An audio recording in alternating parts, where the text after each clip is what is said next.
From our newsroom in New York, in color, this is the CBS Evening News with Walter Cronkite and Eric Severide in Washington, John Cheon in Amman, George Herman in Washington, Winston Burdett in Rome, Morley Safer in West Berlin, Robert Shackney in New York, and Charles Girault on the road tonight on Chesapeake Bay.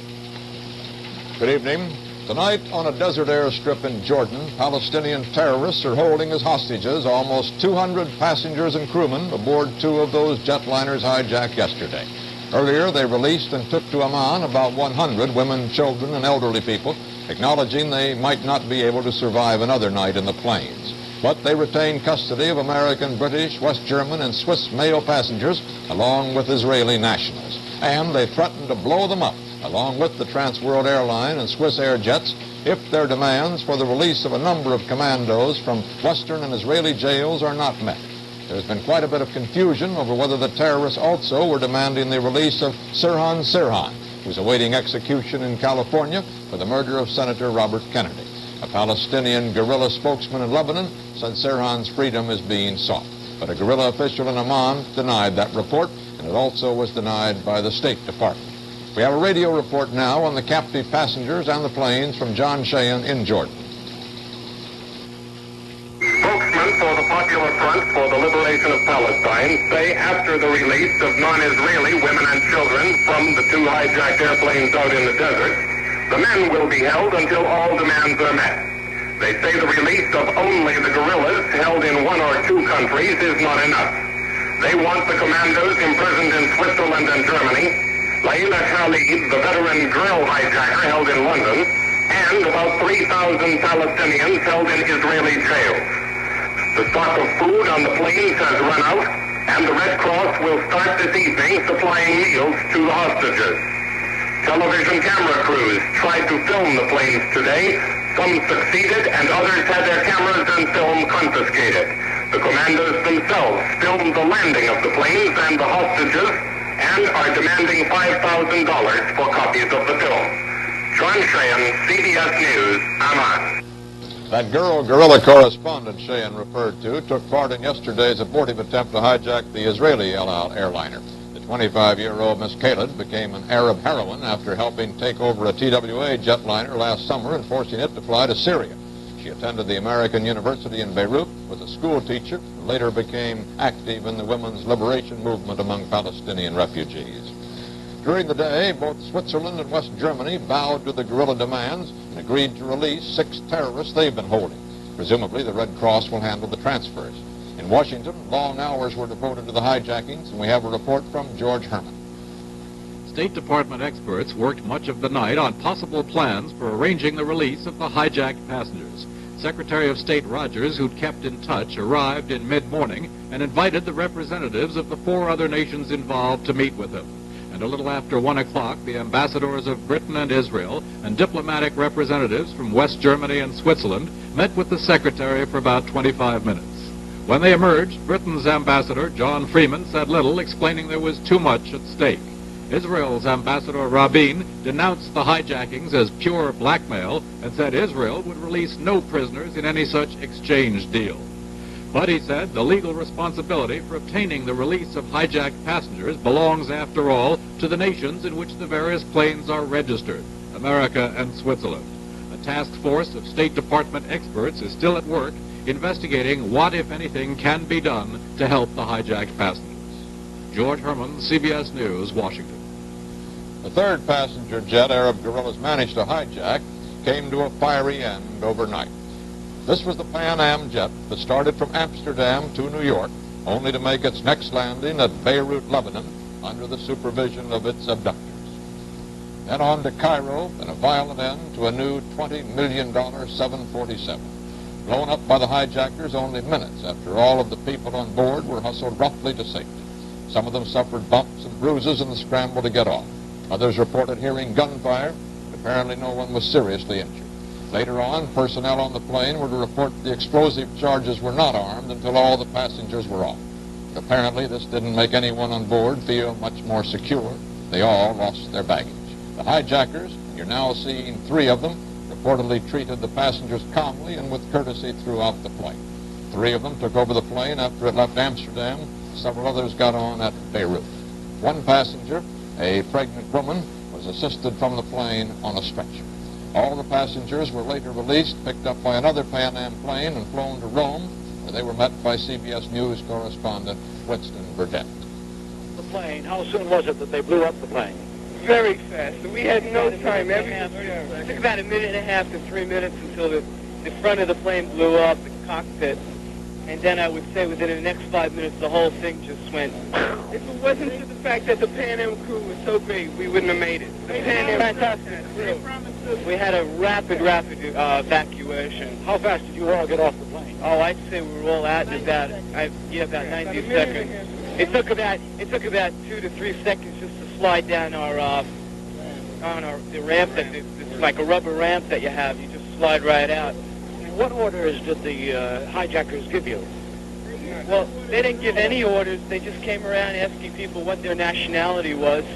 He had a gun in one hand. He had a hand grenade in the other hand. And where was all your baggage? All blown up? All blown up. It's complete ash, man. It's all ash, very far out. Thanks very much. Yeah. Did the hijackers tell you they were going to blow up the plane before you got off? Definitely. They informed the captain they were going to destroy the aircraft, and they were going to do it within 15 seconds after the engine stopped. And how fast were you all able to get off that plane? I would estimate in about 30 seconds, and we were about from here to your terminal away from the airplane when the first bombs went off.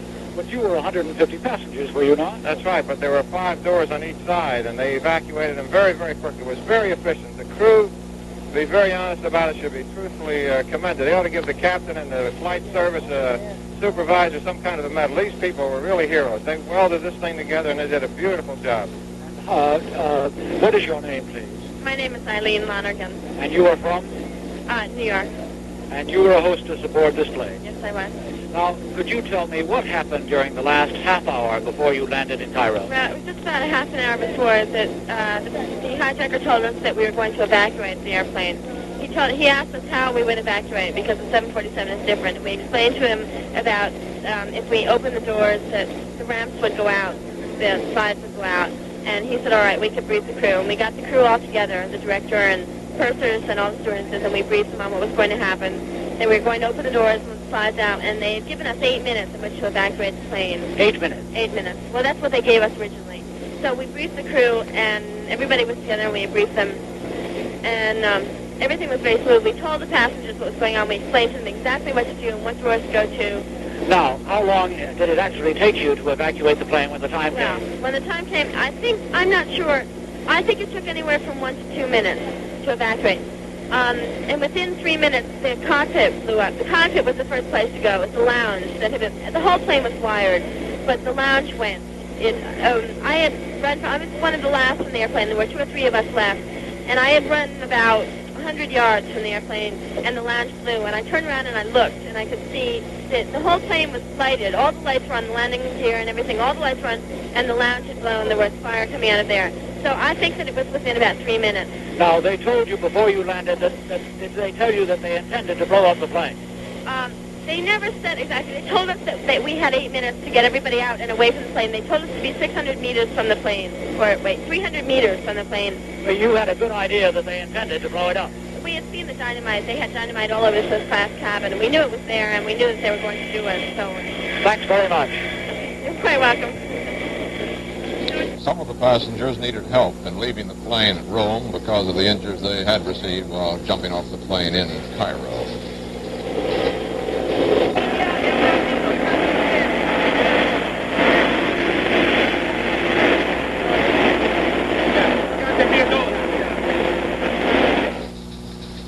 One of the more bizarre aspects of this bizarre story, a guerrilla spokesman on Syria's Radio Damascus today denounced Israel's stationing of armed guards on its airliners as a gross violation of international law. There was a telephone bomb threat against another El Al plane at London Airport today. The New York to Tel Aviv plane was evacuated, but no bomb was found.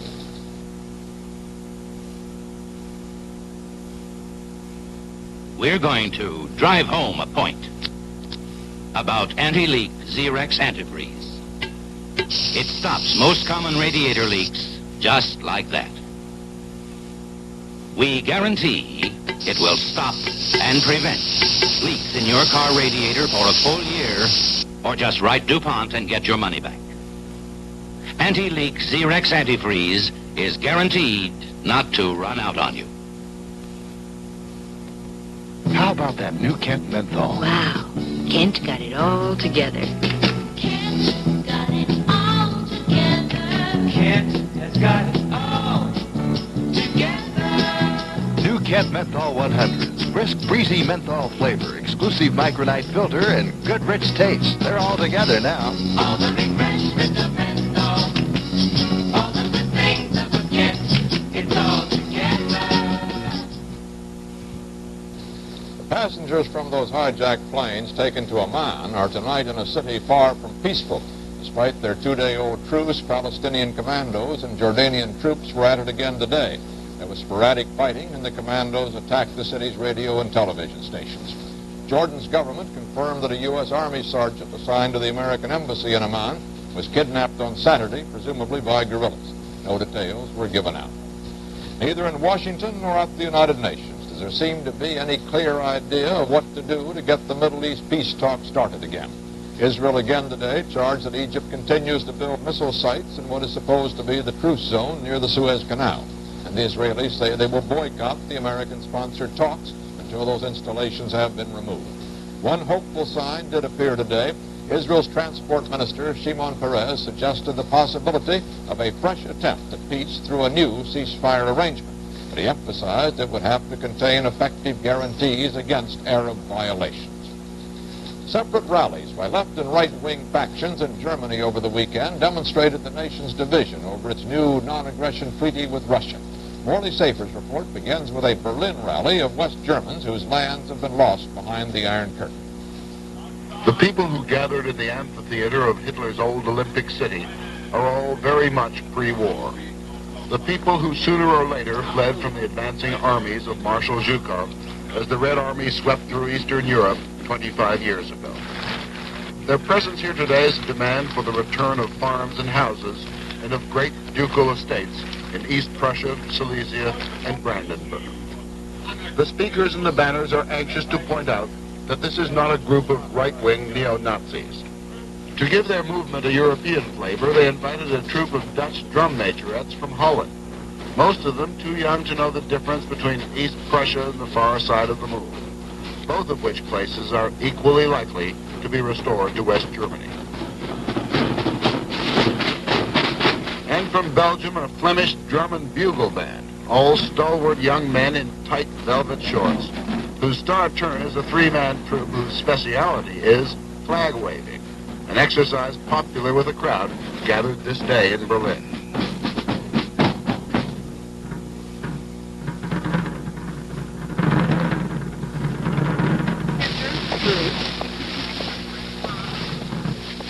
150 miles away in West Germany, a ceremony commemorating the Soviet victory. At Stuckenbruck, extreme left-wing German politicians gathered at the site of a former prisoner-of-war camp. 65,000 Russian troops taken in the first wave of German victories died here, and many Germans gathered to pay respects. With them was Simeon Sirotkin, the Soviet ambassador to West Germany. It's the first time in 20 years that a ceremony like this one has taken place in West Germany. It's a direct reflection of the friendship treaty signed last month. But the rally in Berlin gives an indication of just how split Germany is over this new relationship with the Soviets. Many Germans who do not necessarily support the demand for restoration feel that too much truck and trade with the Soviets is a dangerous game. The restoration of the lost lands is one of those German myths that has an almost Wagnerian ring to it. No one really believes it will happen, but it would be almost breaking with national faith to deny that it could indeed happen again. Morley Safer, CBS News in West Berlin.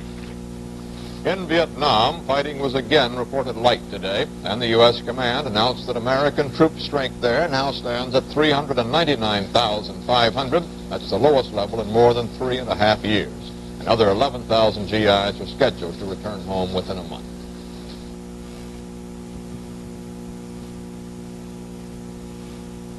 Hi, folks. I'm Rex Allen. I've been behind the scenes for several years now talking to you about Purina dog chow. But this time, the Purina people have given me the opportunity to step out front with some really good news. You know, you folks have been mighty good to us. You've made Purina dog chow the biggest selling dog food in the country, almost from the very beginning. It finally got to where so many of you were buying so much, there wasn't enough to go around. Well, it's taken us a while to catch up. But now we've built 2 more factories, and it looks like there's going to be plenty. So we'd like to make it up to you. For when there wasn't, we'd like you to have your first pound free. Now, if you'll just send us a weight circle from a Purina dog chow package, we'll take care of everything. And in the meantime, take a look around your grocery store. Purina dog chow is back. President Nixon attended a midday mass in Washington today in memory of pro football coach Vince Lombardi. Funeral services for Lombardi were held this morning at St. Patrick's Cathedral in New York, and Robert Shackney reports. There had never been a funeral like this for a sports figure. 2 whole football teams were there, the Redskins and the Packers, the men that Vince Lombardi had coached. Also representatives of all the other pro football clubs, and some names out of the past, like Red Blake of West Point, and from the Packer years, Paul Horning, Bart Starr. There was something of the atmosphere of a state funeral at New York's St. Patrick's Cathedral. More than 3,000 people inside, hundreds more in the streets outside. Celebrating the Resurrection Mass, 2 bishops, 7 other clergymen, and the Archbishop of New York, Terence Cardinal Cook. Mayor John Lindsay and White House Counselor Robert Finch were among the non-sports dignitaries. In his homily, Cardinal Cook paraphrased St. Paul and said of Vince Lombardi, "He has fought the good fight, he has finished the course, he has kept the faith." Robert Shackney, CBS News, New York. The Gibbs High School football squad was practicing in St. Petersburg, Florida today when a bolt of lightning hit. Witnesses said right in the middle of the huddle. 2 of the teenage boys were killed, 20 others were hurt.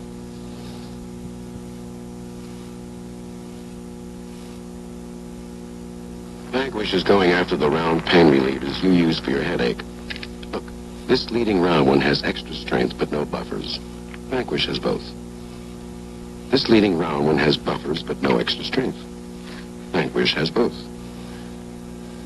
This leading one has strength but no buffers. Vanquish has extra strength and gentle buffers. It's the only leading pain reliever you can buy that does. Vanquish, the tall one. Hi, I'm Marlene Francis, and I'd like to test your judgment. Which of these antacid tablets would you say is stronger? I mean, which do you think settles more of the acid that causes heartburn or indigestion? Well, once again, the biggest is not the best. The smaller Phillips tablet is concentrated, so it's stronger than either of the leading antacid tablets that come in a roll. There is no contest. Phillips tablets are stronger. You like them. International experts today listed U.S. inflation, which they called the worst in 20 years, as the world's major economic problem.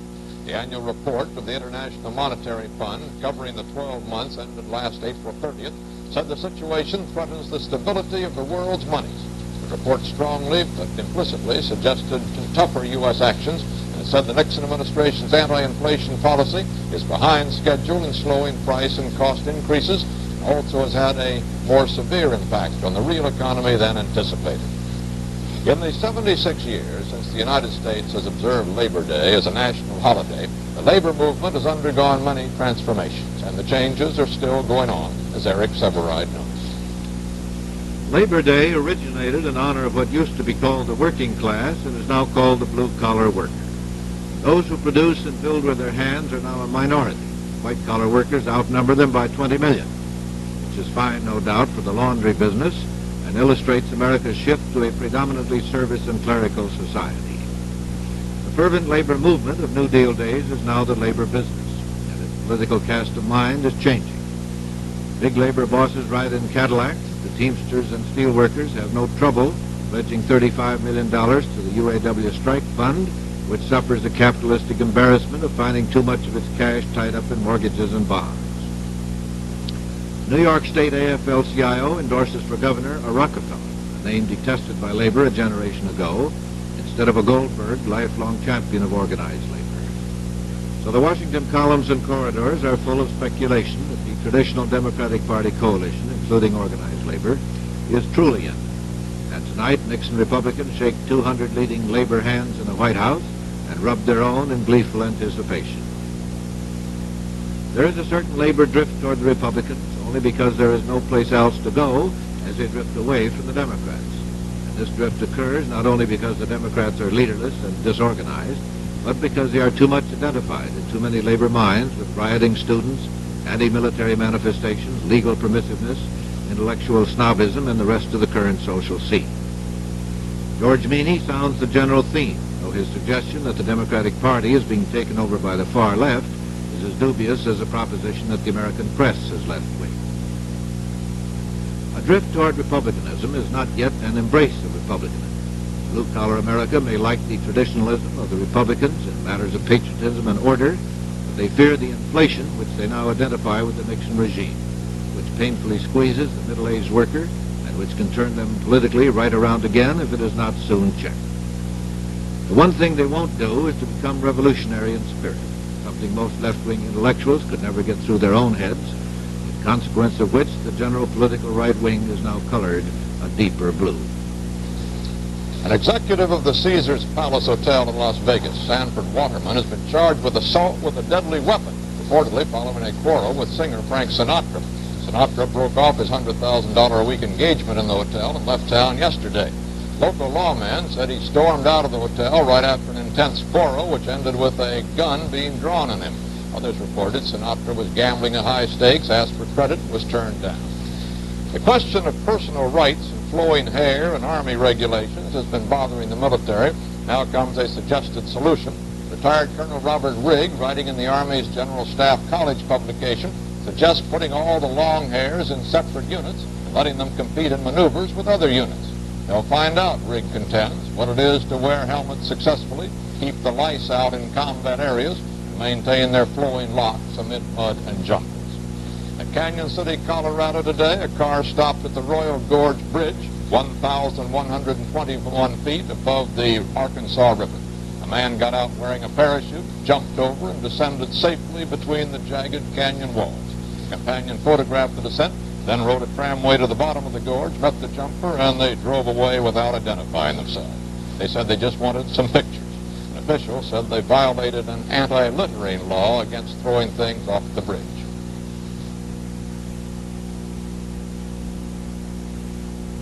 How about that new Kent menthol? Wow, Kent got it all together. Kent got it all together. Kent has got all together. New Kent Menthol 100s. Brisk, breezy menthol flavor, exclusive micronite filter, and good rich taste. They're all together now. All the refreshment of menthol. All of the things of a Kent. It's all together.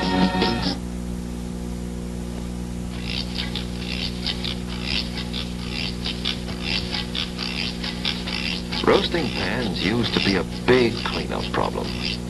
But today, roasting pans come with Teflon. So easy to clean, even the messiest mess doesn't stick.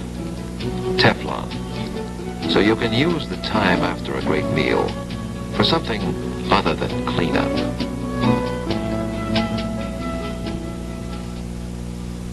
Our colleague Charles Carroll isn't exactly on the road this time, as you'll see in this report from near Chance, Maryland. Time stands still for a lot of Americans on a lazy Labor Day, but here on the Chesapeake Bay, they went so far as to roll time back to the 1800s. They did it with the boom of a cannon.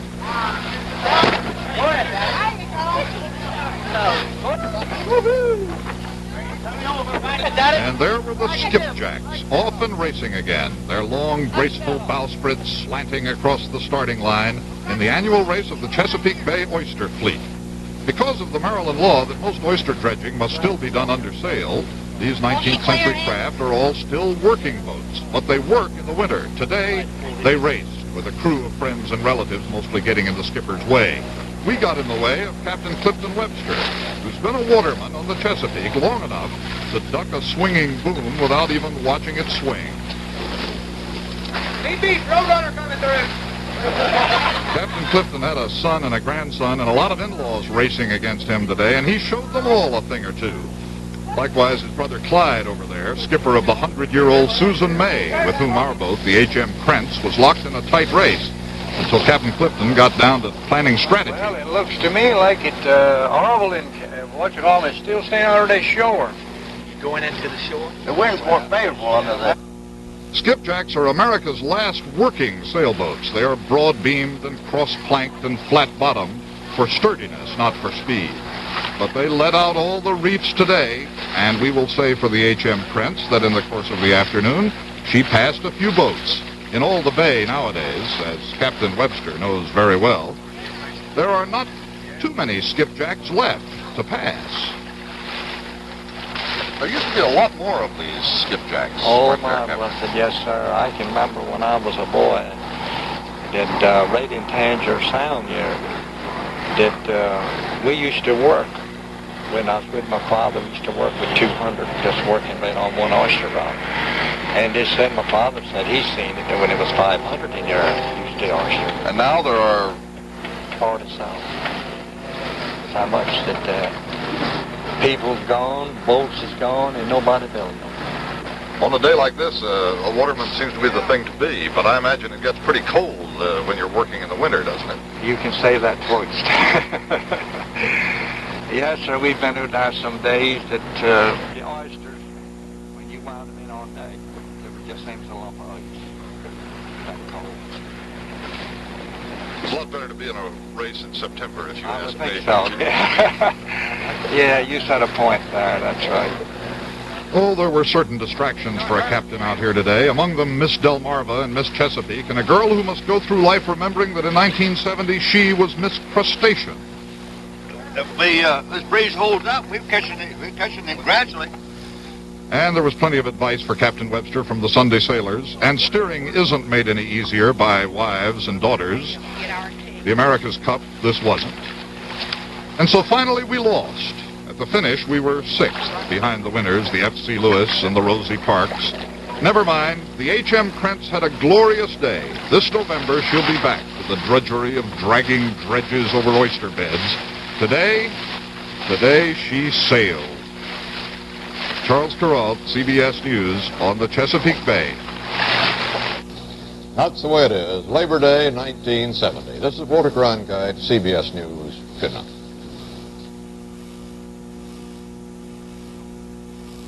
I'm Sid Charisse. Now, I'm not going to tell you my age because I don't look it. You know, the best way not to look your age is to do something about it. I do. I take good care of myself.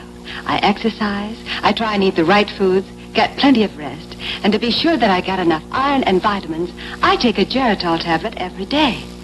Geritol. I think it's one of the nicest things a girl can do for herself. You heard what she said. Geritol. Every day.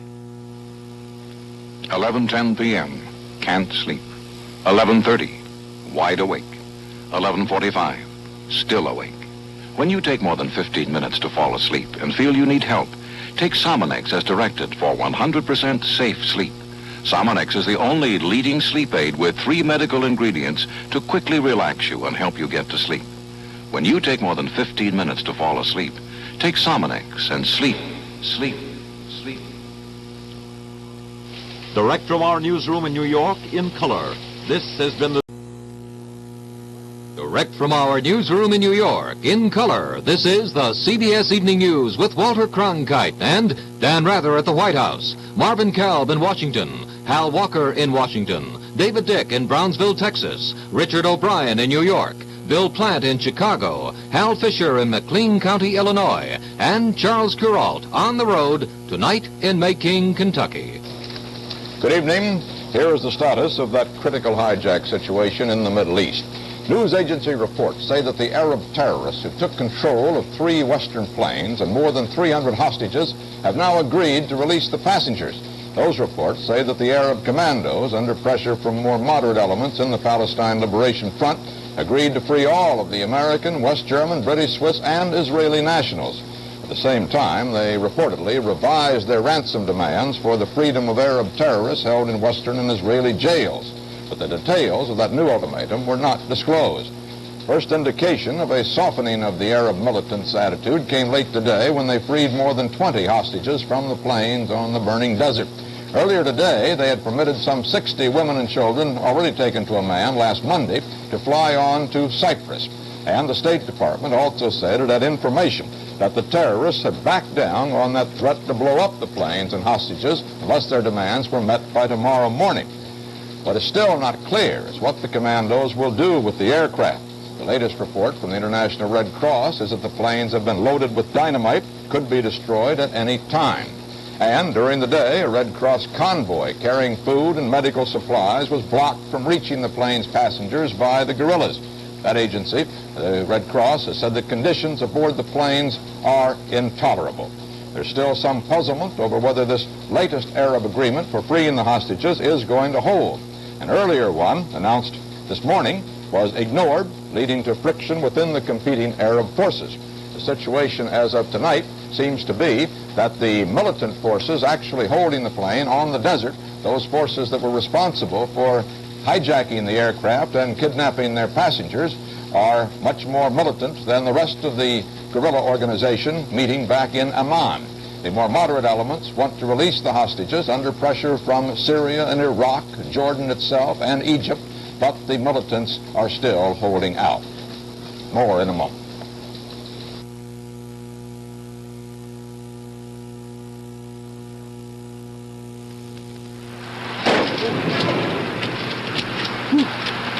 When this little anti-pollution valve gets dirty, it's bad for driving and worse for breathing. But mobile detergent gasoline helps clean inside your engine, so you can kiss your dirty little engine part goodbye. You're absolutely helpless, genius, but you're definitely on the right track. Help clean your engine with mobile detergent gasoline. A cleaner engine can mean cleaner air.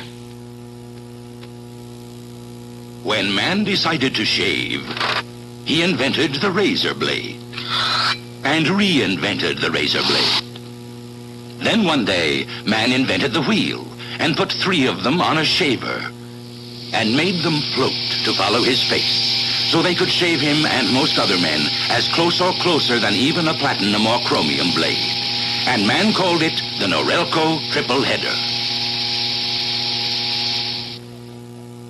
President Nixon has announced several steps designed to counter hijackings, and the most dramatic was his announcement that armed government guards are going to be assigned to many U.S. overseas and some domestic airline flights. More on that story from Hal Walker. The White House anti-hijacking plan is in 3 parts. Starting tomorrow, armed guards will ride shotgun on some domestic and international flights. Electronic surveillance at the airports will be increased, and pressures will be brought on the international community to ostracize those countries that do not punish their hijackers. Presidential aide Peter Flanagan was asked about the dangers of armed men aboard airliners. These will be very sophisticated, highly trained, experienced, mature men. They will Clearly, we would not put them on the planes if we thought they would add to the danger. They will, in our opinion, greatly diminish the chance of hijacking. In addition, there is a misconception that if a gun is fired in an airplane flying at high altitude in a pressurized cabin, that as a result there can be some kind of a disaster. That is not true. A bullet can go through the skin of a modern airplane flying at very high altitudes, fully pressurized, and there is no substantial danger from such a shot. Federal Aviation Administrator John Schaefer dealt with a surveillance question. We know the system is effective in the United States. We have actually experienced a sharp drop of hijacking attempts, and there has not been a successful hijacking originating from a gate position where that system has been in operation. But the system, unfortunately, is still on a limited basis. The government and the airlines will pick up a part of the security costs, but for the rest, Congress will be asked for increased passenger taxes. Hal Walker, CBS News, the White House. The armed guards are the dramatic part of the president's decisions today, but the more far-reaching may be his call for, in effect, an air boycott of nations that harbor hijackers. He's asking for an emergency meeting of the International Civil Aviation Organization to consider such action. Dan Rather at the White House reports on the president's move. President Nixon is described as deeply concerned and incensed about this whole international kidnapping nightmare. As long as hostages are still held, aides say, Mr. Nixon is determined to hold his tongue and his temper. But guards on airplanes are privately described as only the first step in an overall Nixon get tough with skyjacking policy that will continue unfolding after the current hostage drama ends. For example, the president is said to be ready to demand of Egypt what is to be done with hijackers who blew up that Pan Am plane at the Cairo airport. And what will the Egyptians do to prevent this happening again? What the president wants to know? Are the Lebanese going to do about anarchy at the Beirut airport, where a Pan Am plane was boarded by guerrillas while on the ground and wired with explosives, and where the airport tower was taken over by terrorists during theft of a British aircraft? And what about Jordan? Is the Jordanian government, under any circumstances, capable and willing to bring kidnappers to heel? One well-placed White House source says the president wants to do all he can. He is determined to be firm about this, but the source goes on to say, let's face it, there is a limit. The president knows, and we all know, that it only takes one fanatic and a little bad luck to get an airliner hijacked. Dan Rather, CBS News, the White House. For the first time in 5 days, the heavy official gloom here seems to be lifting. Some hostages are being released, and the Red Cross representative in Amman says the ultimatum has been pulled, the one that was to expire tomorrow night. Despite a quick denial by an unnamed Palestinian spokesman in Jordan, the department is clinging to its optimistic interpretation, no deadline any longer, while recognizing that its information may be faulty.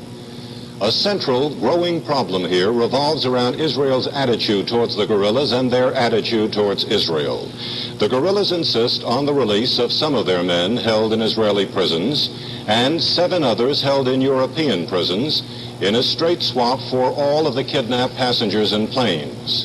That is fine with the U.S., West Germany, Britain, and Switzerland, but not with Israel, which says it will not bargain with criminals. Israel may bargain in time and under sufficient pressure, but at the moment, U.S. officials find themselves in the unwanted and politically uncomfortable position of welcoming some of the hostages out while knowing that others may be detained on the sole basis of their religion or nationality. Marvin Kalb, CBS News, the State Department. Among the hostages on the hijacked TWA plane were 11 members of one family, the Raples of Brooklyn, New York, ranging in age from 3 months to 75 years. CBS Newsman Richard O'Brien called on other relatives and friends. At the Yeshiva Flatbush High School, where the brothers teach, their sister, members of the family, and some of their students talked about the family. The school principal, Rabbi David Iliak, was asked to comment on reports that the Raples, as others, were held simply because they are Jewish. Well, there's no question about it, and it's unfortunately that we have to emphasize that the only reason that they are held is because that they are Jewish. They have an infant of 3 months old, that he didn't commit any crime yet, and he's all there in the desert, in the hot sun, 90 degrees or more, just because this is a Jewish baby. And I think this is the tragedy after what we went through, the Jewish nation, after the Holocaust. I thought there would be an improvement in the human relation between human beings, between all the nations. And it's really a tragedy that after only 25 years, we have to face a situation when people are punished only because they are Jews. That's their only crime. They used to leave the student-teacher relationship, and it became a personal relationship, and wasn't only interested in teaching us, religion, but just teach us how to be people, and we'd always get interested in our personal lives, and we used to discuss school problems in class. It wasn't just limited to discussing the subject matter. It was a very pleasant classroom atmosphere. We were very close to him, and we miss him. We wish everything would be all right. We're all praying for him. When his daughter was born 3 months ago, we all celebrated it in class, and he told us about it, and we were so happy for him. He used to tell us about how he liked to bring up his children to be like us. Among those 60 hostages who flew from Amman to Cyprus tonight, there was a teenaged American girl who did not wish to identify herself, but told of the ordeal. During the hijacking last Sunday, she said, there was panic on that plane, and she called the experience in the desert terrible. In her words, on the plane there was no air and toilets wouldn't flush. We couldn't move very much and people were very tense and couldn't sleep. Commandos were walking up and down with guns. The situation on those planes tonight is even worse. Now they're fused with dynamite, and a sandstorm today filled the planes with dust, making conditions even more intolerable. In Indochina today, only light action was reported.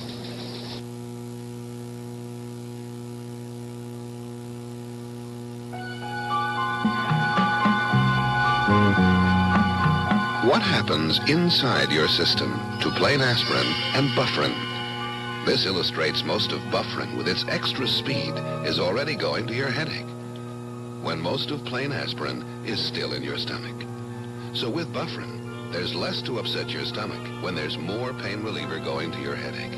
Bufferin, faster to your headache, better for your stomach.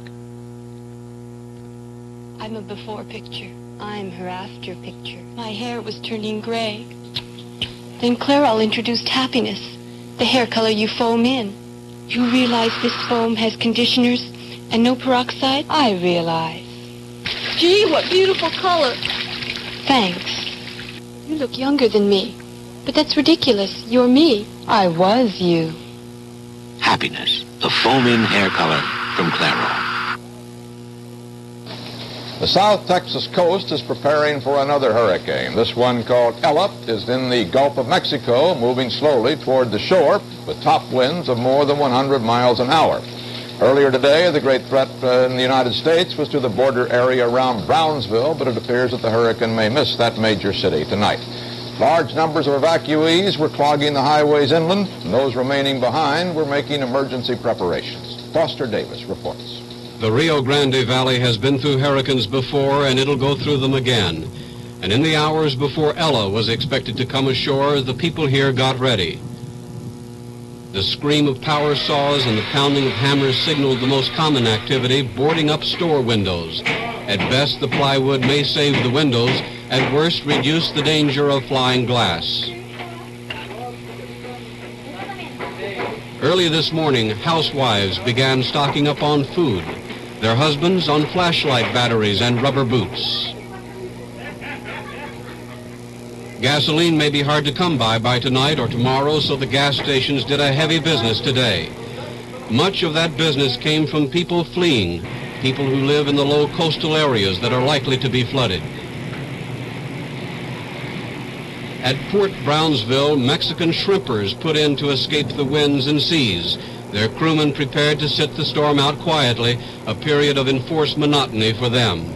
Ella's greatest danger may not be from the wind, but from the flooding that heavy rains are likely to bring to this part of South Texas. This is flat country, and if the heavy rains and high tides that are predicted come tonight, there will be a lot of misery in the Brownsville area tomorrow. David Dick, CBS News, San Antonio. President Nixon nudged Congress today to complete work on his legislative proposals, more than 50 of which are stalled, with many of them considered dead for this session. The president made his appeal in an 11,000-word message in which he said, "Time now slips away. We cannot wait for politics. We must seek a record of achievement all can share." But key Democrats defending Congress's record tended to view the message as a Campaign 70 ploy. A Senate committee has unanimously approved a bill to set a 5-year deadline for car makers to produce a non-polluting engine. The measure contains a compromise provision, though, permitting the administration to extend that 1975 deadline for 1 year if convinced that the industry cannot meet it. Like Chrysler, General Motors has now improved its offer for a new contract with the United Auto Workers. GM says the new proposal would add $500 million in wages alone to its previous 3-year package. The firm also suggested improvements in pensions and cost of living escalators. But the union immediately rejected the offer and warned again of a strike Monday midnight. The UAW still isn't saying which firm it would strike, GM or Chrysler, but indications pointed to GM. Volkswagen struck back today at the new American small cars by announcing it would introduce a stripped-down version of the Beetle model on the U.S. market for $99 less than the cheapest American-built mini car. The stripped-down Volks has already been selling well in Europe and Canada. The averages were generally higher on the New York Stock Exchange. Volume was 12 million, some 100,000 shares. The average price per share rose 12 cents on the New York Exchange and 14 cents on the American Exchange.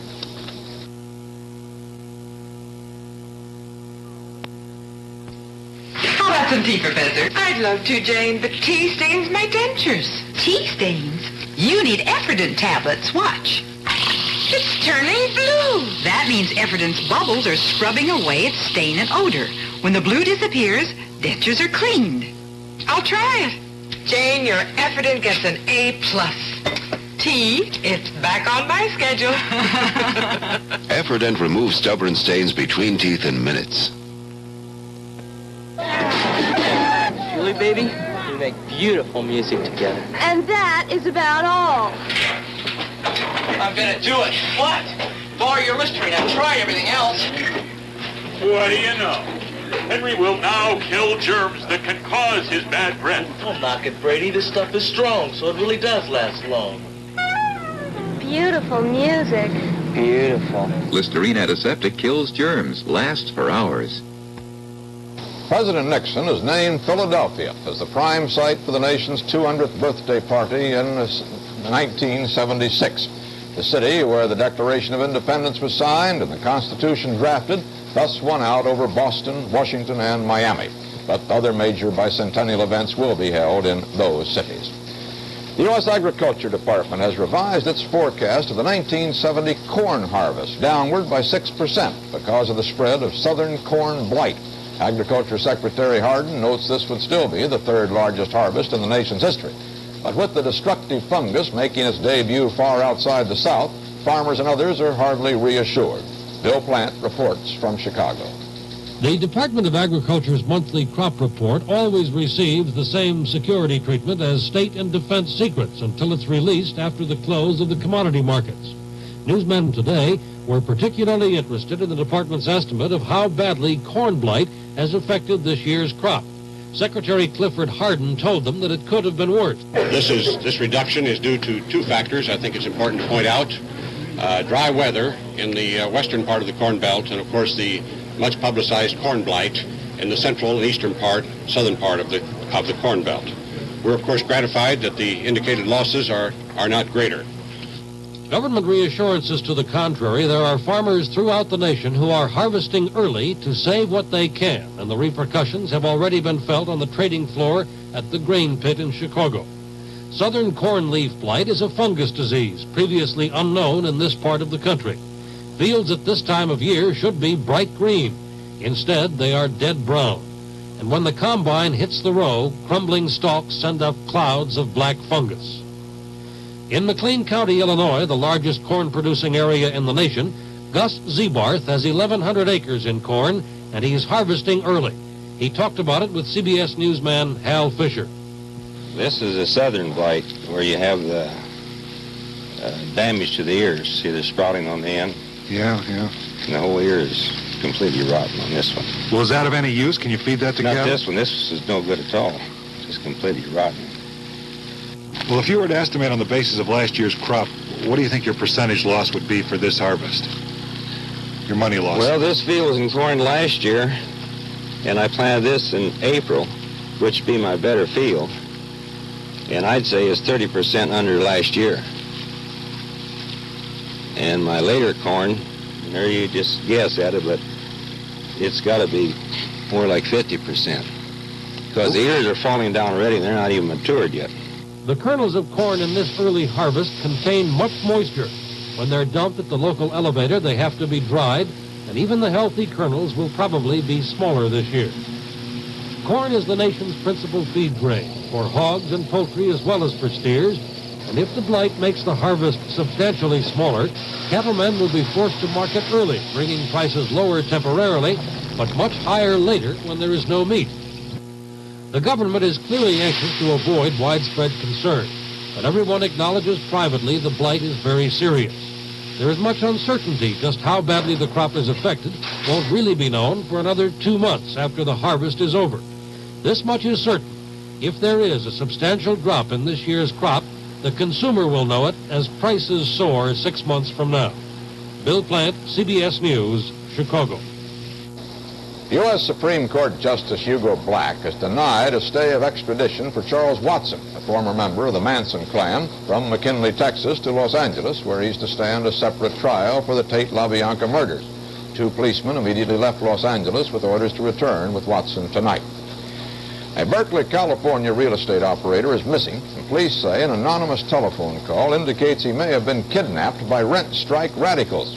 43-year-old Jack Setzer, who disappeared Wednesday, was president of the Berkeley Board of Realtors last year and was an outspoken opponent of rent strikers and other tenant demonstrations. The board's headquarters has been attacked a number of times, including one firebombing. Police quoted the anonymous caller as saying, "We got the Berkeley Board of Realtors, and now we have their president." Actor Chester Morris, who played the detective Boston Blackie on television and in the movies, was found dead today in New Hope, Pennsylvania, from an overdose of barbiturates. Morris was 69. Officials were initially uncertain whether the overdose was accidental.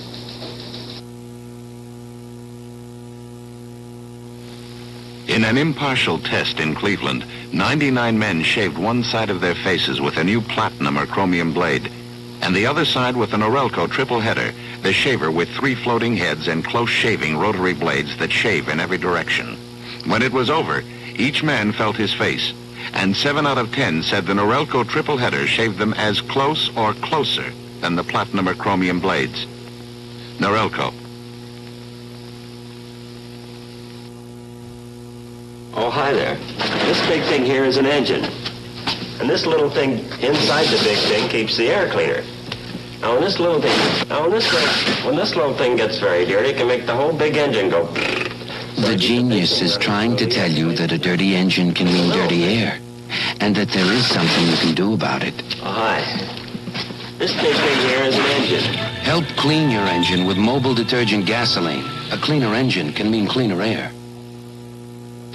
On the road, CBS News correspondent Charles Kuralt has found that old-time religion alive and well in Appalachia.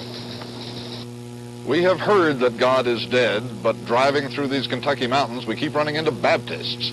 Primitive Baptists, hard-shell Baptists, no-hell Baptists, missionary Baptists, First Baptists, and regular Baptists. If God is dead, they haven't told anybody at the Thornton Regular Baptist Church in Mayking, Kentucky. Over there, God is definitely, joyously, emphatically alive.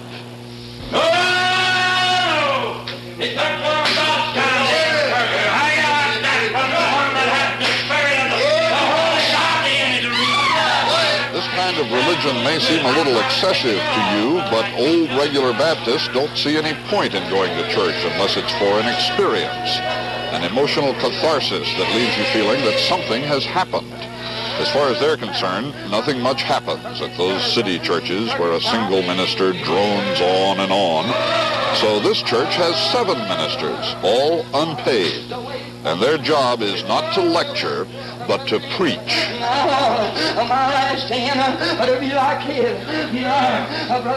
Baptists are always disagreeing on minor points of dogma and dividing. This church was started in a log schoolhouse in 1848 by 20 men who disagreed with some forgotten belief of another church. And recently, some members of this church split off in the belief that women should not cut their hair. Thornton Regular Baptists believe women can wear their hair any length they choose and still be saved.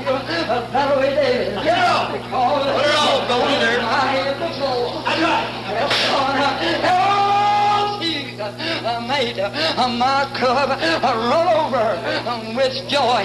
See will you come. Religious historians say this kind of service, mounting toward an emotional climax that leaves most of the congregation in tears, can be traced back to Scotland 500 years ago. And since the one thing regular Baptists resist most is change, in 500 years, almost nothing has changed. When the individual plays, he's just getting ready to Oh, as we come to the end of this association, to shake hands with each other maybe our last time, Brother Kirby, truly say, surely, surely, this is the house of God. Of course, such a moment cannot be sustained. So somebody in the church house starts a hymn, and in a moment of strange power, the whole congregation sings the preacher down. He may have been here, somebody.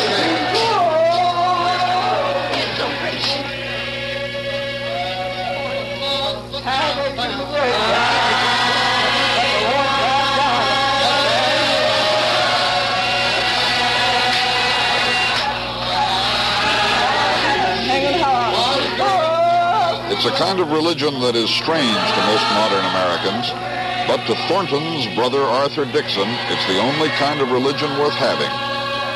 What is the difference between a good preacher and a bad one?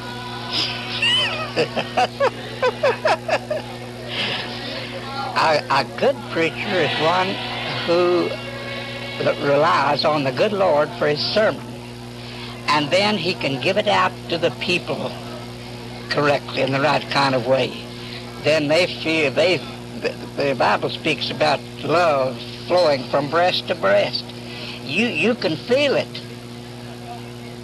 Besides hearing it, you feel this feeling if you're a Christian. And it's wonderful. You just want to get up and shout. You can't keep your seat hardly. That's the reason they shout. They don't shout to be seen or for some other cause. They shout because they feel good. They feel like shouting, praising the good Lord. And so, in a reportedly godless age, the old-time religion lives on after all, among mountain people who have kept their traditions and kept the faith. After church, they greet one another with the kind of warmth and affection that brings a couple of lines of scripture to the mind of a visitor. Something about praising God in the highest. Something about being brothers one to another. Charles Kuralt, CBS News, Macon, Kentucky. And that's the way it is. Friday, September 11th, 1970. This is Walter Cronkite, CBS News. Good night. You got up before the sun, traveled all day long, but nothing can go wrong, 'cause you're going home, going home. But will it be the same as you remember? Remember in the shadows of your mind. Will it all be just the way you remember? The place you left 1,000 nights behind. Wherever you go, that's Marlboro Country. Marlboro Country is everywhere. You're bound to end up home, going home, going home. Come to Marlboro Country. This has been the CBS Evening News with Walter Cronkite. CBS Evening News with Roger Mudd. Sponsored by Standard Oil Company, New Jersey.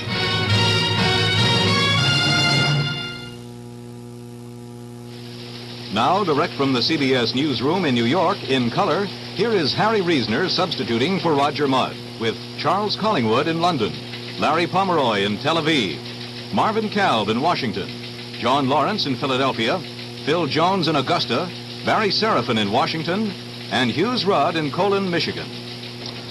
Good evening. The Middle East conflict boiled over today with 4 airplane hijackings and the Israeli government pullout from the Middle East peace talks. Arab guerrillas have claimed responsibility for the hijackings, including one that was aborted at London's Heathrow Airport. CBS News correspondent Charles Collingwood reports.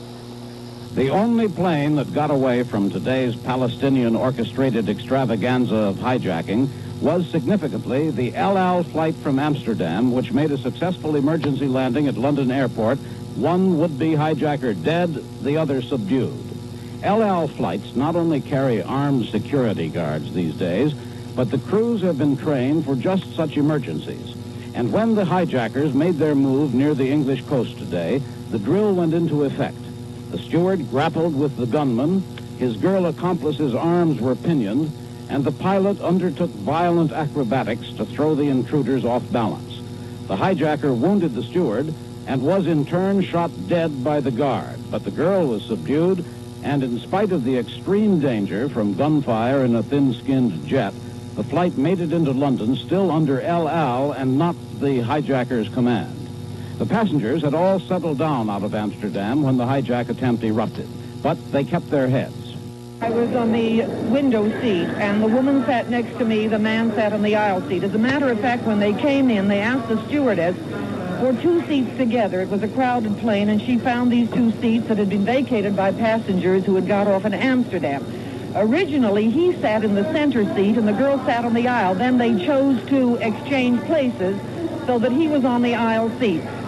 Then suddenly, we were in the air, sailing smoothly. I was reading, and they were very quiet. They didn't say a word to anyone, neither to themselves, to one another, nor to me.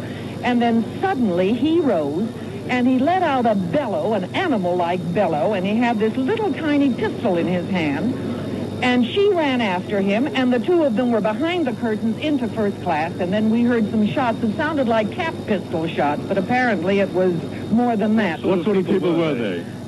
They looked quite ordinary. You would never pick them out in the crowd. The Popular Front for the Liberation of Palestine, to which today's coordinated series of hijackings are attributed, is a Marxist Palestinian splinter group. Its purpose was obviously to try to throw a larger monkey wrench into the movement toward peace in the Middle East than the guerrillas have been able to achieve on the battlefield itself. Charles Collingwood, CBS News, London.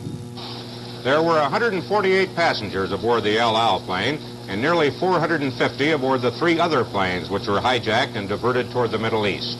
All the flights were headed toward New York when they were hijacked, and 3 of the incidents occurred within a period of about an hour and a half. A TWA flight from Tel Aviv was hijacked shortly after takeoff from Frankfurt, and commando leaders say that it has landed at a revolutionary airport somewhere in Jordan.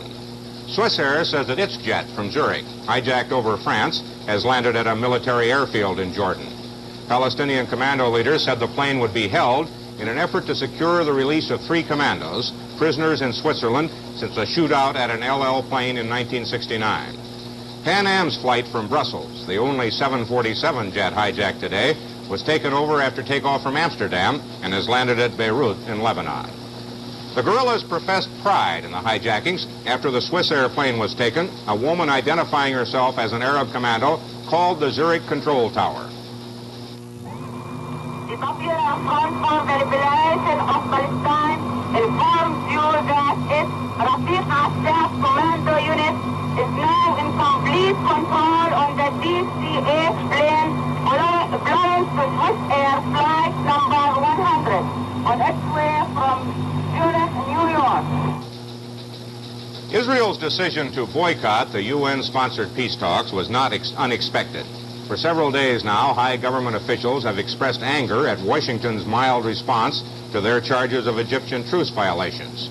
Our report on the Israeli move and what it means for U.S. policy begins with Larry Pomeroy in Tel Aviv. Israel's decision to suspend its participation in the Mideast settlement discussions amounts to an ultimatum that the success of the American peace initiative now depends on the correction of the Egyptian ceasefire violations. Ambassador Yosef Tekoa, Israel's alternate delegate to the talks, will return to New York, but only to take up his regular duties at the United Nations. The announcement was also the strongest evidence yet that Defense Minister Moshe Dayan had won his argument inside the cabinet.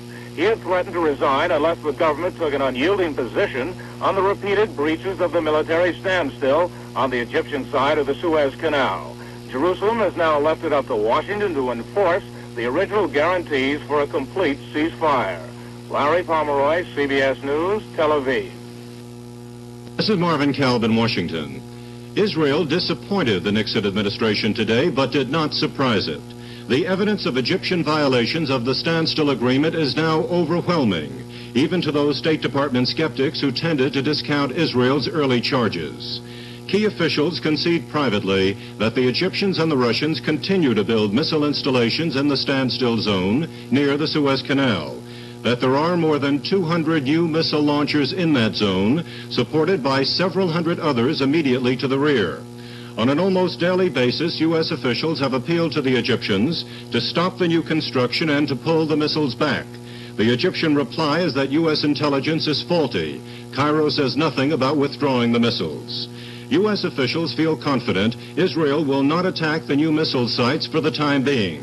They think Israel wants the foreign ministers to take a crack at resolving the missile question before resorting to military action. That chance comes at the United Nations in just 1 week's time. Marvin Kalb, CBS News, Washington. In its biggest single aid grant to Cambodia since the ouster of Prince Sihanouk, the United States today turned over 6 new helicopters worth $1.5 million to the Lon Nol government. The helicopters were delivered in Phnom Penh in spite of a statement by Vice President Agnew on his recent Far Eastern tour that the Cambodians were not seeking sophisticated equipment. In Vietnam, the U.S. command announced today that 3 squadrons of Marine jet fighter bombers will be withdrawn from the war zone later this month and returned to the United States. Fighting today was reported light throughout Indochina.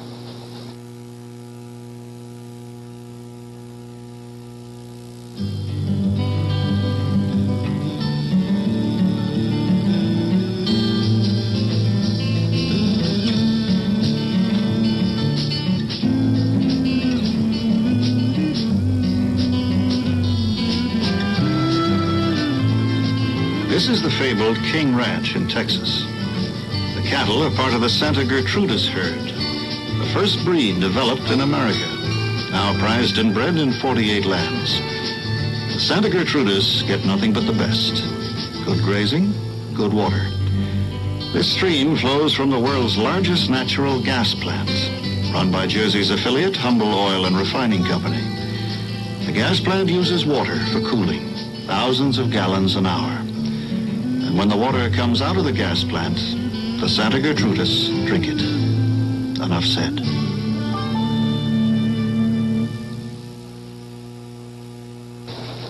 There were workshops and discussion groups today at the Black Panther-sponsored Revolutionary Convention in Philadelphia. In spite of fears of violence, the large gathering has been peaceful, with all the expected militancy confined to rhetoric. A report from John Lawrence. The Revolutionary People's Convention is nearing its conclusion, inspired by the fiery rhetoric of the Black Panther leader, Huey Newton. A capacity crowd of more than 5,000 radicals, more than a third of them young white people, cheered wildly here at Temple University last night as Newton declared, "We will achieve our manhood, even if we have to level the face of the earth." In unison, the delegates raised their clenched right hands and cried the Panther slogan, "Power to the people," over and over again.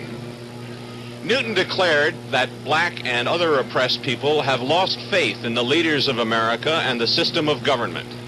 It must be replaced, he said, by a new system within the framework of socialism. Newton warned that the revolutionary movement will make that change by any means that are effective. It is not possible to show Newton's speech on television because the Panthers set a $25,000 price tag for filming it. A violent showdown between the radicals and the police was narrowly avoided as the meeting broke up last night. Several hundred of the delegates took to the streets, stoning some automobiles and police cars. But they broke up before any serious confrontation. Police Commissioner Frank Rizzo strolled confidently outside his headquarters, saying he was ready for anything. A serious engagement might have been a massacre.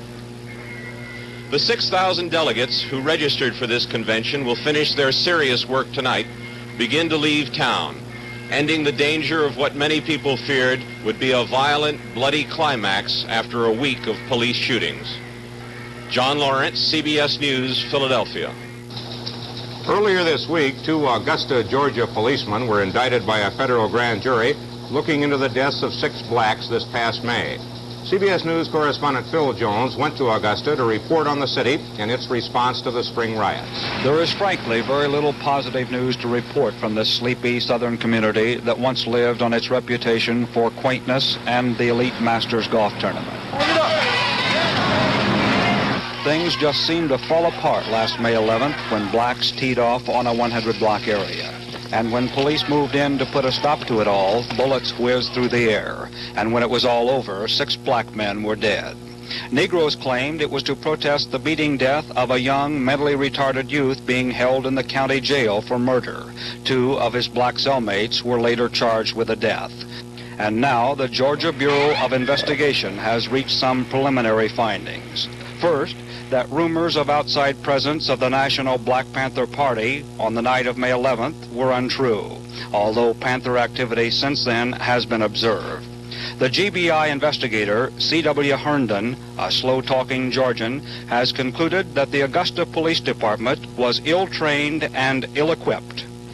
The indications are that there had not been any professional riot training within the Augusta Police Department. Their equipment was not up to date so far as the riot equipment is concerned. Some of the police officers were sent out into the street into a riotous condition without even a helmet or a hard hat. The police chief at the time of the riot has since retired, and his successor is James Beck, a police captain when the disorder occurred. Beck has been on the Augusta police force for nearly 20 years. He refuses to comment on past police administrations. But the police department is not alone in the GBI findings. Blacks have not cooperated with the state investigation.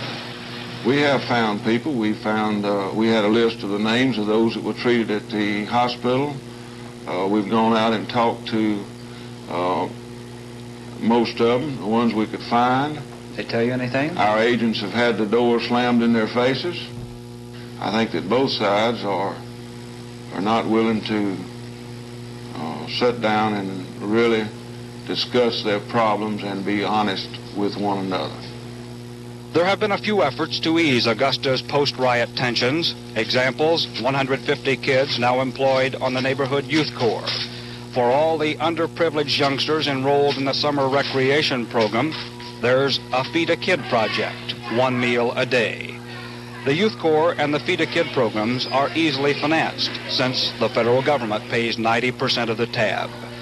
Construction has not been started, but approval was granted for water and sewage in one of the densely populated, low-income, primarily Negro sections of the city and county. There are still no plans to cope with all the substandard housing and lack of paved streets. However, since May 11th, the city has received approval for 500 low-income and elderly housing units. The fad since May's violence is for white officials to make ghetto tours. Shortly after the riot, Mayor Millard Beckham made his journey, was shocked at what he saw, said he was going to do something about it. A month later, he was still saying he was going to do something about it. But he saw more fault with blacks than the government. Because I said I had seen things that were hard for me to believe. One would have to see it in order to believe it. What is it you don't believe that you saw? That people could allow themselves to live in such filth without actually exerting themselves to some extent to do something about it. Said, well, I'm going to try, see if I can't get it all cleaned up, whether it's my responsibility or not. The black community is split, and out of the leadership gap has come an organization called the Committee of 10, an umbrella for new young Negro spokesmen. However, thus far, the committee members have been spending most of their time opening offices and trying to convince everyone that they are the new Negro leaders of Augusta. Grady Abrams, one of 4 black members of the Augusta City Council, is a member of the Committee of 10. But then there are others who have this interest of money-making, this capitalistic views. What can I gain from the ride? How many buildings can I buy? How many businesses can I open up? These people aren't thinking about the 6 fellows that died. They aren't thinking about the families that were put out of their homes. They aren't thinking about the blacks who lost their jobs because of the riot. This is not on their mind. They're only thinking about how much I can gain in a capitalistic way. These are black people you're talking about? These are black people. With few exceptions, Augusta business and industrial development has risen steadily without Negroes. Many blacks have watched the city grow and prosper while they continued isolated and frustrated in their menial jobs. For them, the silent, law-abiding minority, a riot hasn't changed things. Until last May, a riot in Augusta, Georgia seemed impossible. but yet it happened. And now, nearly 4 months later, and with school desegregation tensions running fairly high in the area, both blacks and whites show little evidence of being willing to work together to solve their problems. Phil Jones, CBS News, Augusta, Georgia. We live on a tiny, fragile, vulnerable planet. We must learn how to care for it. 6 years ago, Standard Oil Company New Jersey affiliates began using a method for washing tanker compartments at sea that helps to eliminate putting any oil into the ocean. We developed into using an underwater seismic device that replaces dynamite in oil exploration and does not harm marine life. ESSO researchers are working with auto manufacturers to develop emission systems and fuels which together will be virtually pollution-free. Our affiliates are building plants in Venezuela and Aruba to take sulfur out of heavy fuel oil used by our eastern cities. We've spent millions of dollars to improve the environmental performance of our refineries and chemical plants, new and old. Real accomplishment, enormous cost. But there is much more to be done. The search for and production of oil by ESSO affiliates must continue to be accompanied by vigilant care for the ecology. Our refineries will be looked at again and again for ways to improve their environmental performance. We will continue to seek ways to improve our transportation methods on land and sea. It will take continued effort and dedication to solve our problems. But all industry, indeed all citizens in their municipalities, will have to act with equal concern. To improve the total environment will take time. It will take billions of dollars, and the cost will have to be shared by all of us. We intend to do what one company can do to improve the quality of life on this planet. This will be a long and difficult battle, but this is a battle we must win.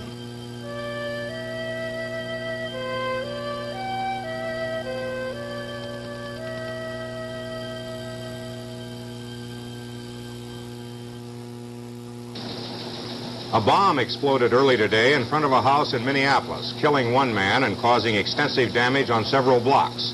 It was the first fatality in 7 bombings in the Minneapolis-St. Paul area during the past 3 weeks.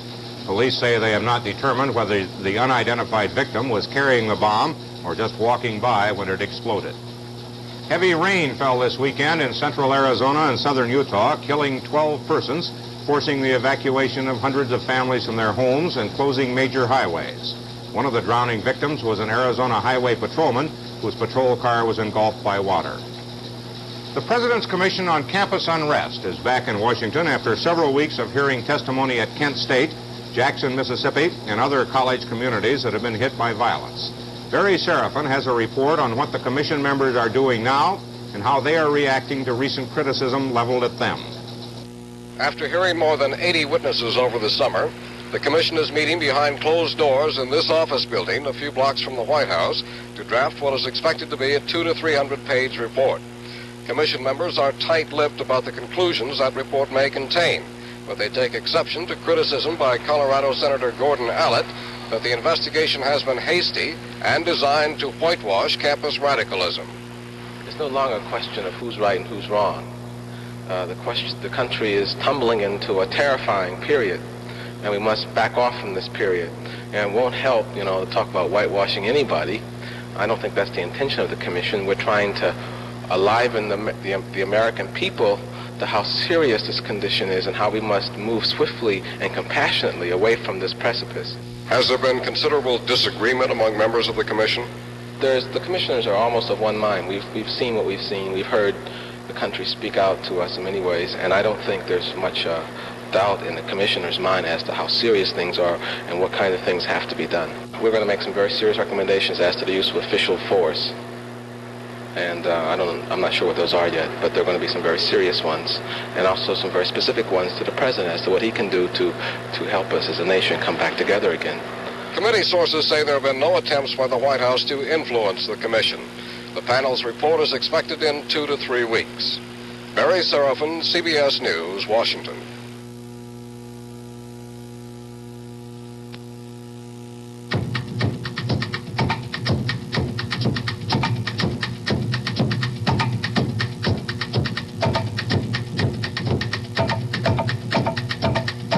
This is butyl rubber. Rubber made from oil. Jersey scientists invented it, and our affiliate, NJ Chemical Company, makes it. Here on the Hawaiian island of Molokai, they have a water problem. It rains in the mountains, but down where the pineapples grow, it doesn't rain enough. They have to pipe the rain from the mountains and store it near the pineapples. So they dug a hole and lined it with butyl rubber. It makes quite a reservoir, more than 5 million square feet of it. When it's filled, they'll have at least 2 years' water supply for the pineapples. Molokai's economy depends on pineapples. What's good for the pineapples is good for the people.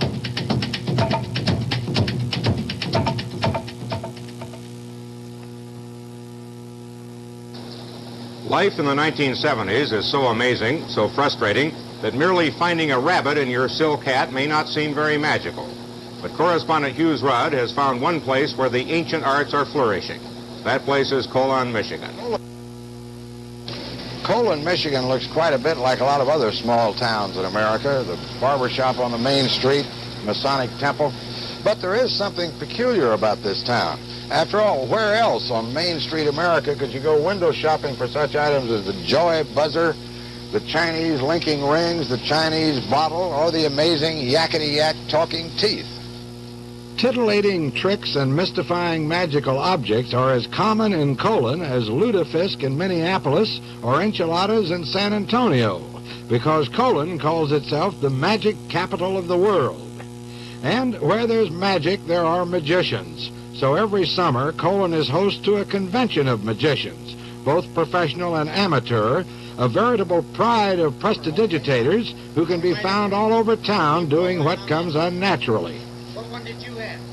Monk Watson is 76 and has been doing things like this for a living since 1919. Well, shake there, young fella. That's 14-year-old Dan Witkowski practicing his fire-eating bit on the front lawn. 13-year-old Sherry Goss of Waterloo, Iowa, seemed to suspend the law of gravity, as long as nobody bumped into that thin, nearly invisible wire which was doing the levitation. More than 800 magicians from all over the country came to town for the convention, which is sponsored by the folks who have, presto, made Colon the magic capital of the world. Abbott Manufacturing, the biggest magic makers in the country, founded about 1900 by an Australian magician who liked the fishing in the area. Professionals come to the convention to show off for other professionals and because they can't resist an audience of amateur magicians. Jim Reno is one of the pros. People have always been fascinated by magic simply because magic essentially is seeing things done which supposedly can't be done, going against the laws of nature. Essentially, being fooled and not understanding the things is one of the points that makes it entertaining to an audience. De Yip Lu came originally from China and once worked with Blackstone, the greatest of them all. Cover the box. Have to cover the box because this is a foul trick. Are you ready? And it's gone. See, it's nothing there. Oh, nothing over here, nothing over here, nothing over here. Nope, nothing over here. No, nothing over here. No, nothing over here. Nothing over here either. That package on the ground there. Oh, that, no. He flew the coop. At night, the assembled abracadabra fans gathered in the high school auditorium to watch the professionals really go at it.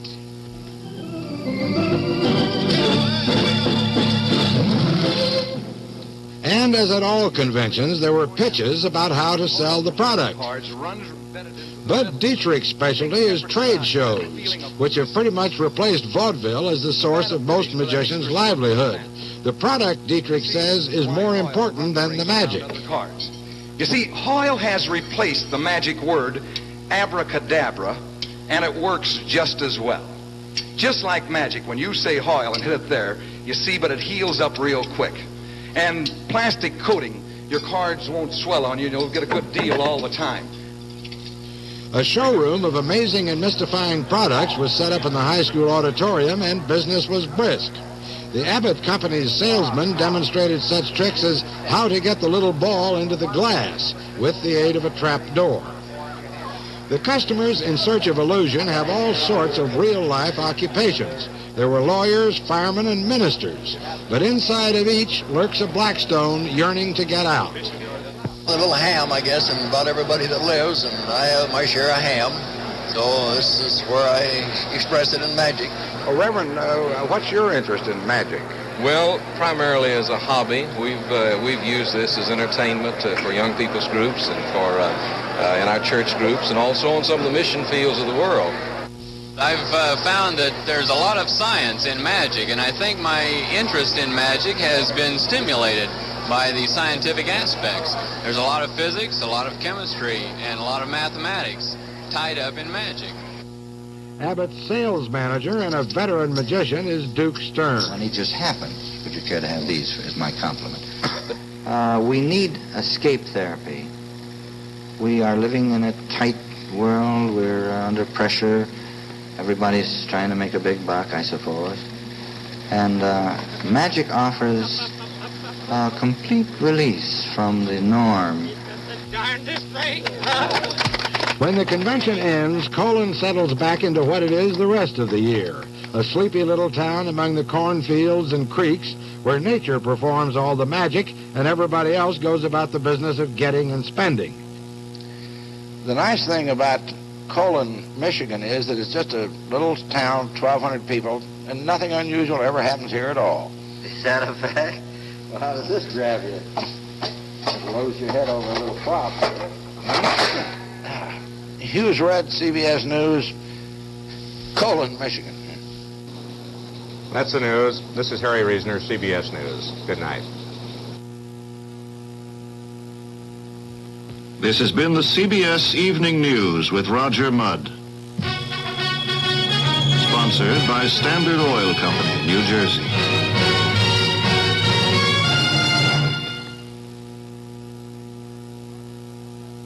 The CBS Evening News is brought to you 7 nights a week in color, Monday through Friday with Walter Cronkite, and on Saturday and Sunday with Roger Mudd.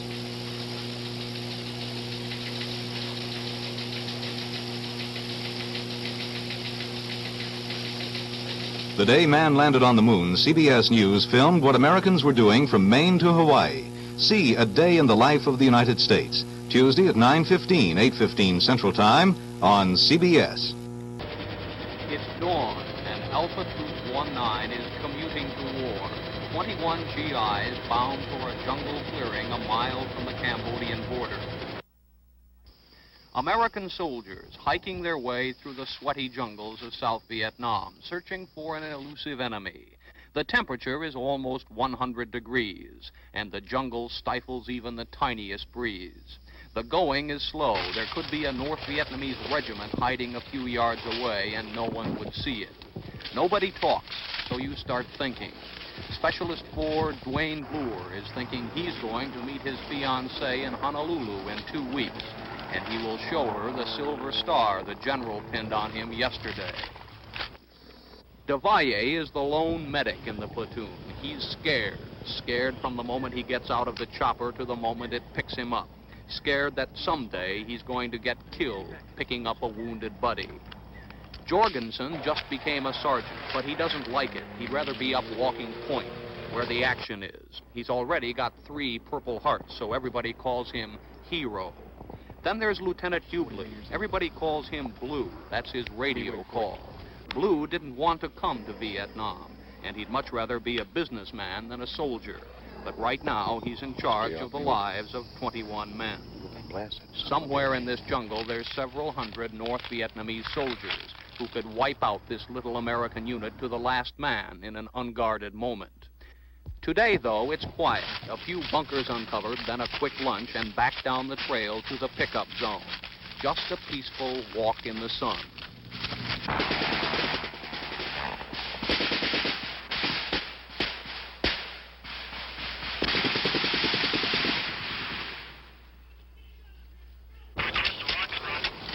Okay. Okay, would you roll in a 270 from the smoke, approximately 100 meters away from it. I'll adjust you from there. All right, who's wounded? All right, give me some cover.